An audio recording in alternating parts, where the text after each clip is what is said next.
인터뷰 두 번째는 안희정 후보 캠프로 가보죠. 안희정 후보 캠프에서는 박영선 의원 멘토 단장이 나오셨어요. 박영선 단장님 안녕하세요. 네, 안녕하세요. 사실 박 의원님은 개인적으로도 제가 드릴 질문이 많은데 오늘은 네. 똑같은 형식으로 가야 되기 때문에 똑같이 가겠습니다. 네. 안희정 후보 공약 중에 다 잊으시더라도 여러분 다 잊으셔도 이것만은 기억해 주십시오. 한 가지. 예. 오늘 세월호가 인양되고 있습니다. 예. 3년 만에 진실이 인양되는 이 현실 앞에서 이제 낡은 시대를 벗어내고 새 시대의 새 대통령이 되겠다는 것입니다.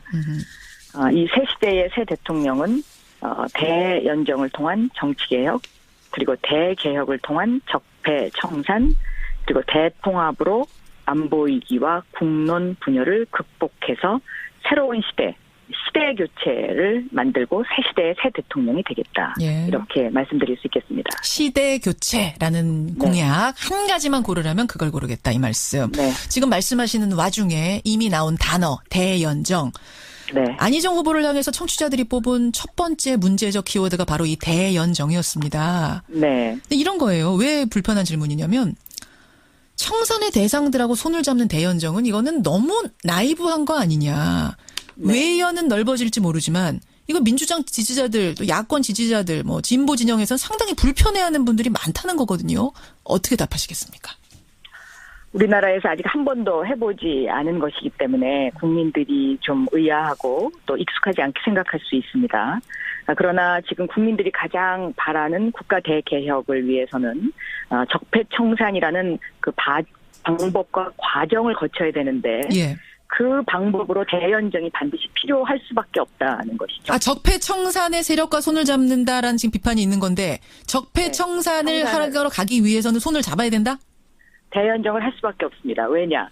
예를 들어서요. 탄핵.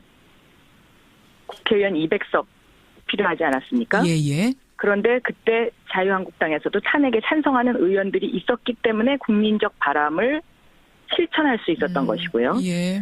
또 5.18 광주 정신을 헌법 정문에 수록하려고 해도 의석 200석이 필요합니다. 아하. 그러면 이것은 대연정을 하지 않고는 그것을 현실로 가져올 수 없는 거죠. 그러니까 대연정을 하지 않는 대연정을 반대하면서 5.18 정신을 헌법 전문에 실겠다. 예. 이것은 말뿐인 거짓말입니다. 말뿐인 거짓말. 할 수가 없습니다. 200석을 만들어야 되는데요.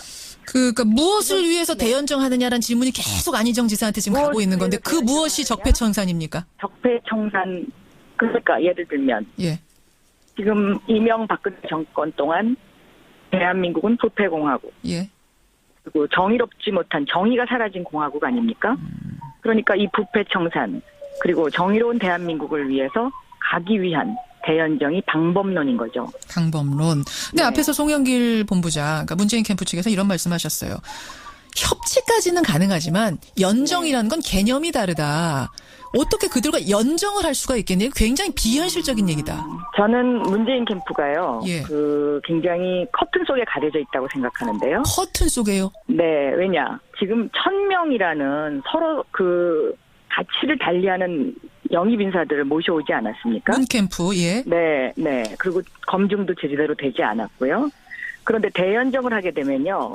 각 당이 서로 합의문을 씁니다. 우리는 이런 정책에 의해서 이렇게 연정을 한다. 그리고 이 정책에 대한 책임을 우리가 공동으로 가진다. 예. 이렇게 합의문을 쓰고 이것을 국민 앞에 내놓고 국민들로부터 여기에 대한 동의를 구해야 되는 것이거든요. 예. 이것이 더 가장 확실한 방법이죠. 그러니까 지금 문재인 캠프 속에서는 자기네들끼리 뭐 협치니 연정이니 하면서 이렇게 정리되지 않은 단어 속에 그런 어떤 그 혼란의 정책이 지금 논의되고 있는 것이고요. 어허. 그것은 사적인 목적을 위한 것이죠. 대통령이 되기 위한 목적. 그러나 대연정이라는 것은 예. 국민과 소통하면서 예. 공공의 이익을 위해서 투명하게 나라를 운영하겠다는 것이죠. 오히려 그게 더 현실적인 이야기다. 현실적이고 투명하고 알겠습니다. 공공의 이익을 위한 것이고 지금 문재인 캠프의 그 1000명의 영입 인사들은 대통령을 위한 하나의 권력을 향한 어떤 그런 목적으로 그렇게 운영되고 있다라고 저는 그렇게 보고 있습니다. 그렇게 보세요. 사실 이 부분 네. 더 질문 드릴 게 있는데 일단은 똑같이 시간 배정을 해야 되기 때문에 제가 네. 두 번째 문제적 키워드로 갑니다. 뭐냐면 네. 막판 돌변입니다. 뭐냐. 네. 원래 아름다운 경선 외치면서 이제 상대 공격도 상당히 자제해오던 안희정 후보가 어제 새벽에 SNS에다가 문재인 정 떨어지고 질리게 만든다. 자신이 하면 정책 비판이고 남이 하면 네거티브냐 이런 글을 직접 쓰셨어요. 네. 문캠프에서는 앞에서 들으셨겠지만 상당히 불쾌해하는데 이거 어떻게 된 겁니까? 저도 그 글을 보고 굉장히 가슴이 아팠습니다. 왜냐하면 안희정 후보는 평상시에 꽃으로라도 때리지 마라. 정이라는 이름을 가지고도 때리지 마라. 이렇게 이야기를 했었거든요. 예, 근데 예. 오죽했으면 저런 글을 썼을까 하는 생각이 제가 드는 처음 느낌이었죠. 오죽했으면 네. 오죽했으면 저런 글을 썼을까. 뭐가 그렇게 오죽했으면 쓰셨을까요? 뭐가요? 그 내용을 쭉 읽어보시면 예. 거기에 정말 뭐라 그럴까요? 그동안 오랫동안 켜켜이 쌓였던 그 낡은 틀에 낡은 정치에 대한 패단을 지적하는 부분이 상당히 많이 있습니다. 네. 어허. 아니 그런데 지금 문재인 후보 쪽에서 네. 네거티브를 한 게 아니다. 오히려 전두환 표창 가지고선 안희정 지사 측, 이재명 시장 측에서 네거티브를 앞뒤 문맥 다 잘라내고 했지. 문재인 후보 측에서 네거티브 한 게 뭐 있냐. 그 문재인 후보의 지지자들은 워낙 문재인 후보가 공격을 받다 보니까 방어적으로 하다 보니 좀 그렇게 지나치게 보일 수는 있지만 전혀 이게 네거티브적인 공격을 한 게 아니다. 이렇게 해명을 하셨는데요. 자, 공수부대에서 상을 받았다. 내가 군인으로서 열심히 복무해서 이렇게 얘기하는 거하고요. 예. 전두환 장군으로부터 표창장을 받았다라고 얘기하는 거하고 똑같습니까? 왜 반어법적이라고 우리 하셨어요? 5.18 때문에 그 아들이 죽은 그 광주 시민들 입장에서는 전두환이라는 세 글자만 알아도 치가 떨린다고 이야기하는데 그것도 더불어민주당의 대통령이 되겠다는 후보가 예. 전두환 장군이라는 경어 호칭까지 써가면서 저 같으면 만약에 그 공수부대에서 표창을 받았으면 저는 단순하게 제가 공수부대에서 표창을 받았고 이렇게 군복무를 충실히 했습니다. 이렇게 얘기할 것 같습니다. 그러니까 예. 잠재의식의 저는 발로다라고 생각합니다. 잠재의식의 발로다. 근데 반란군의 네. 우두머리로부터라는 말을 앞에 붙여서 그래서 이제 반어적이다. 했지만 그러나 어쨌든 저는 더군다나요. 그 이후에 예. 그렇다면 만약에 반어법적인 것이었다면 왜 이 사진은 내가 고른 것이 아니고 예. TV 토론팀에서 골라준 것이고 그것은 잘못된 것이었다라고 남한테 책임을 전가할까요? 그렇군요. 그 부분에 네. 대해서 지적을 한 건데 너무 공격을 많이 받았기 때문에 지금 질렸다라는 표현 쓰신 거예요? 그건 모르겠습니다. 안 후보가 어떤 의미로 그렇게 했는지 모르지만 어쨌든 반어법적인 표현이라고 하면서 이 사진을 골라준 TV 토론팀이 잘못됐다고 그 책임을 전가하는 그러한 리더십. 이것은 저는 좀 알겠습니다. 네. 알겠습니다. 예. 이거 네. 답변 안 하셔도 되는데 제가 네. 이건 워낙 오늘 청취자 질문이 많아서 질문 드릴게요. 사전에 네, 저희가 네. 드린 질문 아닙니다만 네. 민주당의 경선 결과 사전 유출 논란. 네. 이거 지금 안희정 캠프 측에서는 어떻게 보고 계세요? 오늘 아침 보도를 보니까요. 그 문재인 캠프 쪽에 책임 있는 그 직책을 맡은 분들이 이것은 찌라시다, 이것은 가짜 뉴스다라고 규정을 했더라고요. 앞에서 송영길 본부장은 가짜뉴스라고는 안 하셨어요. 네. 그렇게 얘기는 안 했죠. 예, 유출이 된 거다만 하셨는데. 네, 그 유출이 된 거고 어쩔 수 없었다 이렇게 얘기하셨잖아요. 예. 그러면 이것이 가짜 뉴스라는 것을 어떻게 알았을까요? 그리고 찌라시라는 것을 어떻게 알았을까요? 저는 이 부분에 대해서 분명한 당의 입장이 나와야 된다고 생각하고요. 잠깐만요. 그 찌라시라는 걸 어떻게 하셨습니까?라고 물으시는 이유는 그럼 그쪽 캠프에서 유출이 됐다고 보시는 거예요? 의도적으로 아니요, 유출했다고? 그것도 순간적으로 그렇게 얘기를 하셨더라고요. 바로. 예. 저희는 이게 뭔지 몰라서 예. 오늘 오전까지 당의 공식적인 입장을 달라고 지금 이야기한 상태거든요. 아하. 근데 이게 가짜 뉴스인지 찌라시인지 어떻게 압니까? 그리고 그 다음에 예를 들면 안희정 후보와의 네거티브 전쟁을 하지 말자 그러면서 우리는 한 팀이다라고 계속 얘기를 하잖아요. 예. 근데 우리는 한 팀이다라고 하면서 뒤에서는 사실은 알겠습니다. 더 문자 폭탄 보내고 막 의원들한테 공격하고 하는 이런 그런 보이지 알겠습니다. 않는 폭력을 행사하고 있는 거하고 이건 똑같은 거 아닌가요? 시간 관계상 일단 여기까지로 또 동등하게 드려야 되기 때문에 정리를 할 수밖에 없겠네요. 박영선 멘토 단장님 고맙습니다. 네, 감사합니다. 예, 안희정 후보 측의 대리인으로는 박영선 의원 멘토 단장이 말씀을 주셨습니다. 한 가지만 꼽아주신다면? 일자리 정책입니다. 일자리 대통령을 표방하고 있습니다. 일자리 대통령. 고용 절벽, 인구 절벽으로 잠재 성장률이 추락하고 있어서 공공 분야에서 먼저 선제적으로 일자리 창출을 주도하고 이것이 마중물이 되어서 취약계층의 사회적 기업, 공유경제 분야 그리고 스타트업, 중소기업 분야 네 파트로 해서 일자리 창출에 총력을 다하는 정부가 되고자 하는 것이. 예. 저는 한 가지 말씀하십시오 하면 적폐청산 이거 먼저 말씀하실 줄 알았는데 그거 아니고 일자리 대통령이 되겠다. 이 말씀 먼저 하시네요. 알겠습니다. 송영길 본부장. 앞서 예고드렸듯이 오늘 인터뷰는 그냥 평범한 인터뷰는 아니고요. 우리 청취자들이 이미 보내주셨던 또 지금 보내고 계신 문제적 키워드를 가지고 질문을 드리는 거예요. 본부장님.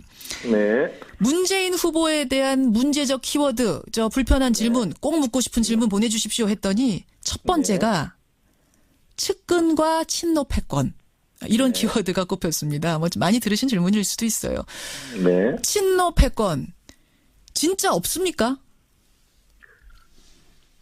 제가 이런 표현을 씁니다. 지금 안철수 후보가 간 국민의당 보면 안철수 패권, 안철수 사당 이야기가 많이 나옵니다. 김종인 대표도 잠깐 대표를 맡았던 순간에 셀프 공천 2번에 이어서 자기 측근들을 비례대표로 많이 해서 논란이 되었습니다.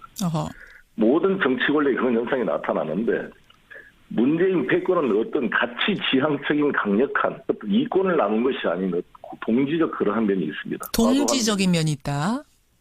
그동안 아시다시피 문재인 후보가 얼마나 많이 선두에 서서 공격을 받아왔습니까? 이를 방어하기 위한 면에서 과도한 면이 좀 일부 나타나서 문제가 된 면도 있었습니다만 그 취지 자체는 가치 지향적인 강력한 어떤 동질적 집단 오문처리인 면이 있다는 것이고요.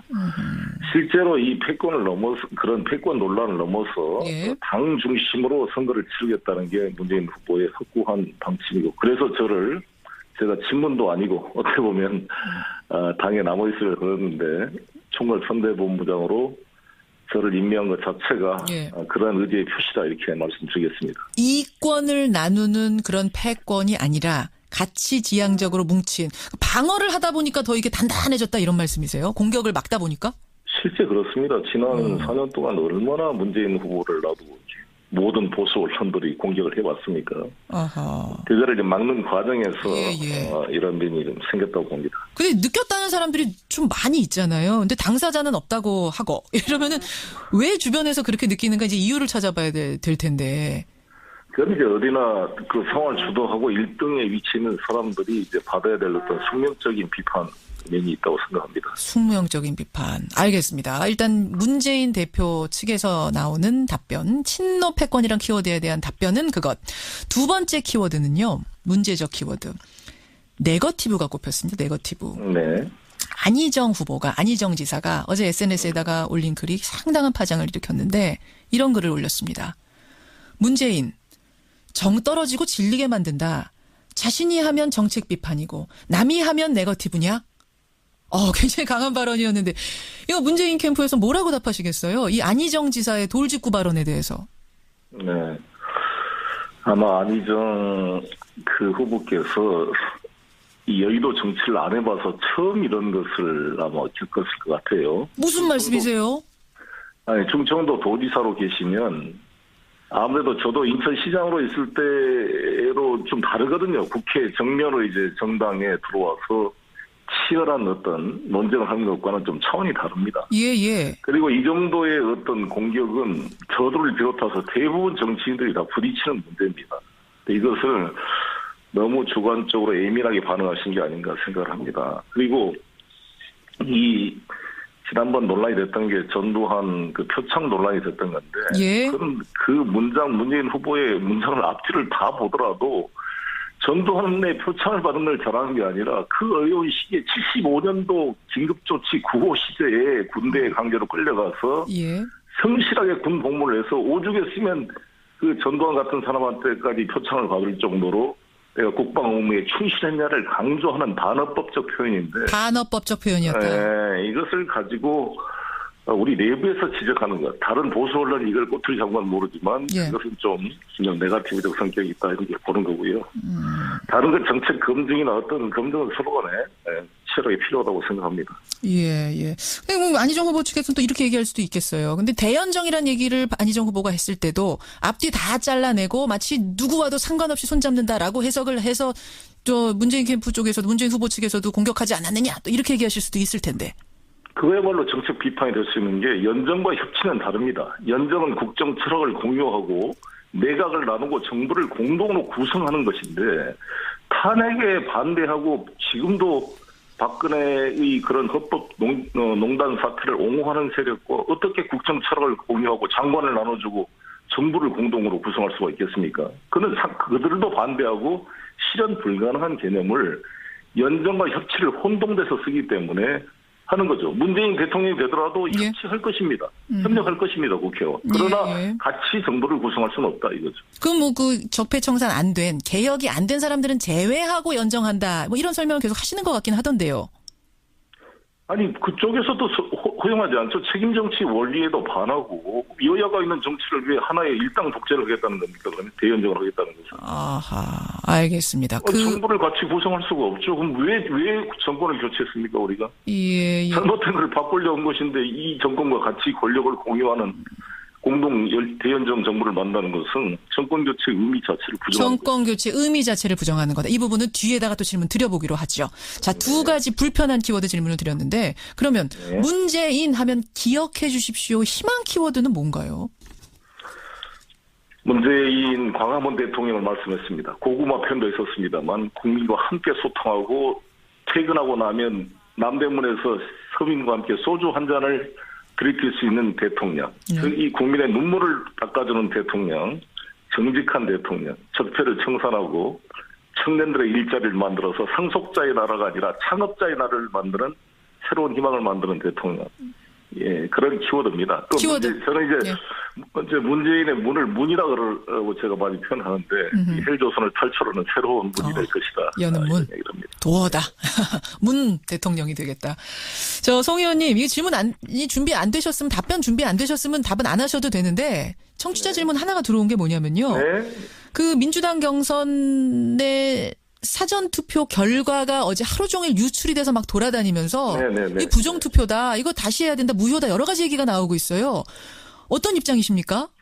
부정투표가 아니라 실제로 250개 투표소에 각 후보자의 대리인 4명의 참관인이 돼서 약 1000명의 참관인이 그 개표 결과를 같이 검증할 수밖에 없기 때문에 누출은 불가피한 면이 있습니다. 그래서 그러나 최대한 차단해서 공식적 발표를 안 한다는 것이지. 예. 무슨 부정선거가 있었던 것도 아니고 선거는 제대로 된 건데 그 결과를 우리는 하자는 입장도 있었습니다만 또 반대하는 사람들이 있어서 발표를 안 하기로 했으나 예. 이것은 누가 보더라도 불가피하게 유출될 수밖에 없다. 단지 공식적으로 발표를 안 한 것이다. 이렇게 이해하는 게 맞다고 봅니다. 그렇군요. 부정선거라는 말은 이건 말이 안 된다. 노출이 그렇습니다. 없었으면 좋았는데 부득이하게 노출이 돼서 이게 뭐 유감스럽긴 하지만 이거 갖고 정확한 수치도 아니고 공식적으로 확인된 건 또 아니기 때문에 예.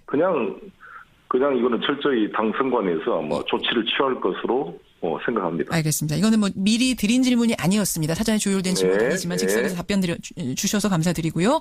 여기까지 말씀 듣겠습니다. 고맙습니다. 네, 감사합니다. 예, 문재인 후보 측의 송영길 본부장, 송영길 대리인을 먼저 만났습니다.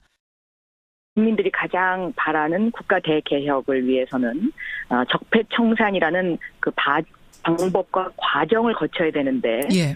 그 방법으로 대연정이 반드시 필요할 수밖에 없다는 것이죠. 적폐청산의 세력과 손을 잡는다라는 지금 비판이 있는 건데 적폐청산을 하러 가기 위해서는 손을 잡아야 된다? 대연정을 할 수밖에 없습니다. 왜냐? 예를 들어서요. 탄핵. 국회의원 200석 필요하지 않았습니까? 예. 그런데 그때 자유한국당에서도 탄핵에 찬성하는 의원들이 있었기 때문에 국민적 바람을 실천할 수 있었던 것이고요. 예.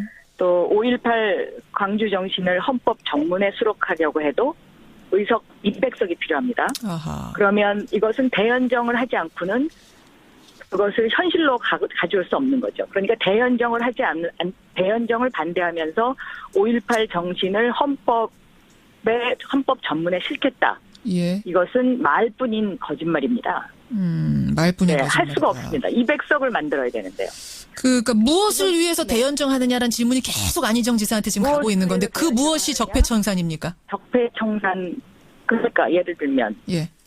지금 이명박근혜 정권 동안 대한민국은 부패공화국, 예. 그리고 정의롭지 못한 정의가 사라진 공화국 아닙니까? 그러니까 이 부패청산 그리고 정의로운 대한민국을 위해서 가기 위한 대연정이 방법론인 거죠. 방법론. 근데 네. 앞에서 송영길 본부장, 그러니까 문재인 캠프 측에서 이런 말씀하셨어요. 협치까지는 가능하지만 연정이라는 건 개념이 다르다. 어떻게 그들과 연정을 할 수가 있겠네요. 굉장히 비현실적인 얘기다. 저는 문재인 캠프가요. 예. 정어 호칭까지 써가면서 저 같으면 만약에 그 공수부대에서 표창을 받았으면 저는 단순하게 제가 공수부대에서 표창을 받았고 이렇게 군복무를 충실히 했습니다. 이렇게 얘기할 것 같습니다. 그러니까 예. 잠재의식의 저는 발로다라고 생각합니다. 잠재의식의 발로다. 근데 반란군의 네. 우두머리로부터라는 말을 앞에 붙여서 그래서 이제 반어적이다. 했지만 그러나 어쨌든 저는 더군다나요. 그 이후에 예. 그렇다면 만약에 반어법적인 것이었다면 왜 이 사진은 내가 고른 것이 아니고 예. TV 토론팀에서 골라준 것이고 그것은 잘못된 것이었다라고 남한테 책임을 전가할까요? 그렇군요. 그 부분에 네. 대해서 지적을 한 건데 너무 공격을 많이 받았기 때문에 지금 질렸다라는 표현 쓰신 거예요?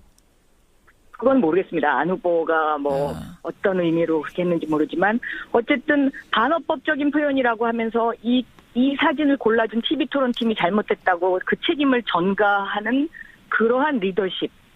이것은 저는 좀. 알겠습니다. 네. 알겠습니다. 예. 이거 네. 답변 안 하셔도 되는데 제가. 네. 이건 워낙 오늘 청취자 질문이 많아서 질문 드릴게요. 사전에 네, 저희가 네. 드린 질문 아닙니다만. 네. 민주당의 경선 결과 사전 유출 논란. 네. 이거 지금 안희정 캠프 측에서는 어떻게 보고 계세요? 오늘 아침 보도를 보니까요. 그 문재인 캠프 쪽에 책임 있는 그 직책을 맡은 분들이 이것은 찌라시다, 이것은 가짜 뉴스다라고 규정을 했더라고요. 앞에서 송영길 본부장은 가짜뉴스라고는 안 하셨어요. 네. 그렇게 얘기는 안 했죠. 예, 유출이 된 거다만 하셨는데. 네, 그 유출이 된 거고, 어쩔 수 없었다, 이렇게 얘기하셨잖아요. 예.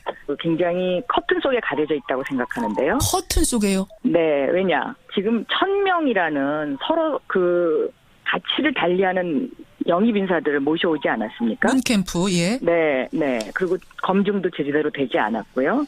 그런데 대연정을 하게 되면요. 각 당이 서로 합의문을 씁니다. 우리는 이런 정책에 의해서 이렇게 연정을 한다.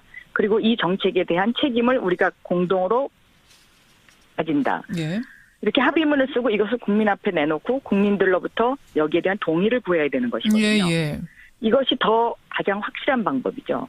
그러니까 지금 문재인 캠프 속에서는 자기네들끼리 협치니 연정이니 하면서 이렇게 정리되지 않은 단어 속에 그런 어떤 그 혼란의 정책이 지금 논의되고 있는 것이고요. 어허. 그것은 사적인 목적을 위한 것이죠. 대통령이 되기 위한 목적.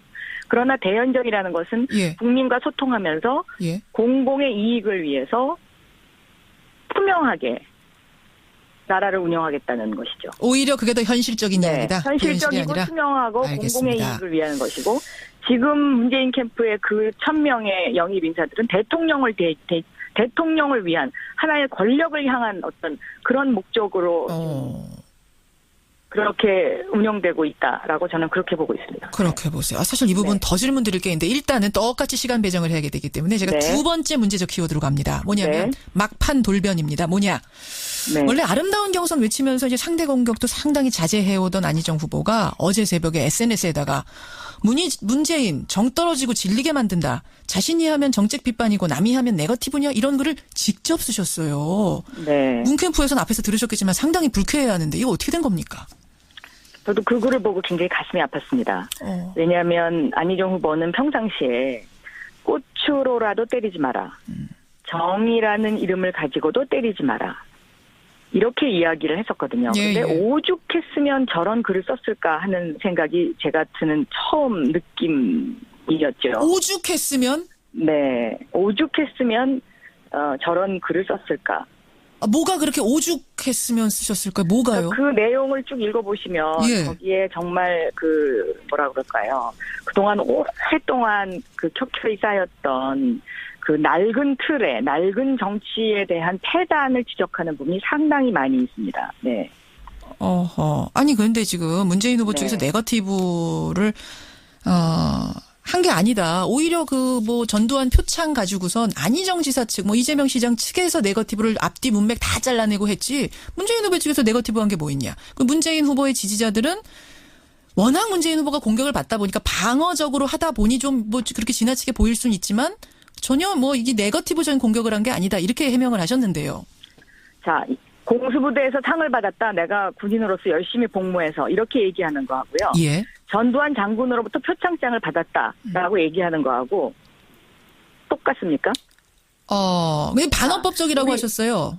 5.18 때문에 그 아들이 죽은 그 광주 시민들 입장에서는 전두환이라는 세 글자만 알아도 치가 떨린다고 이야기하는데 그것도 더불어민주당의 대통령이 되겠다는 후보가 예. 전두환 장군이라는 인터뷰 두 번째는 안희정 후보 캠프로 가보죠. 안희정 후보 캠프에서는 박영선 의원 멘토 단장이 나오셨어요. 박영선 단장님 안녕하세요. 네, 안녕하세요. 사실 박 의원님은 개인적으로도 제가 드릴 질문이 많은데 오늘은 네. 똑같은 형식으로 가야 되기 때문에 똑같이 가겠습니다. 네. 안희정 후보 공약 중에 다 잊으시더라도 여러분 다 잊으셔도 이것만은 기억해 주십시오. 한 가지. 예. 오늘 세월호가 인양되고 있습니다. 예. 3년 만에 진실이 인양되는 이 현실 앞에서 이제 낡은 시대를 벗어내고 새 시대의 새 대통령이 되겠다는 것입니다. 이 새 시대의 새 대통령은 대연정을 통한 정치개혁, 그리고 대개혁을 통한 적폐청산, 그리고 대통합으로 안보위기와 국론 분열을 극복해서 새로운 시대 교체를 만들고 새 시대의 새 대통령이 되겠다. 예. 이렇게 말씀드릴 수 있겠습니다. 시대 교체라는 공약 한 가지만 고르라면 그걸 고르겠다 이 말씀. 네. 지금 말씀하시는 와중에 이미 나온 단어 대연정. 네. 안희정 후보를 향해서 청취자들이 뽑은 첫 번째 문제적 키워드가 바로 이 대연정이었습니다. 네. 근데 이런 거예요. 왜 불편한 질문이냐면 청산의 대상들하고 손을 잡는 대연정은 이거는 너무 나이브한 거 아니냐. 네. 외연은 넓어질지 모르지만 이거 민주당 지지자들 또 야권 지지자들 진보 진영에서는 상당히 불편해하는 분들이 많다는 거거든요. 어떻게 답하시겠습니까? 우리나라에서 아직 한 번도 해보지 않은 것이기 때문에 국민들이 좀 의아하고 또 익숙하지 않게 생각할 수 있습니다. 그러나 지금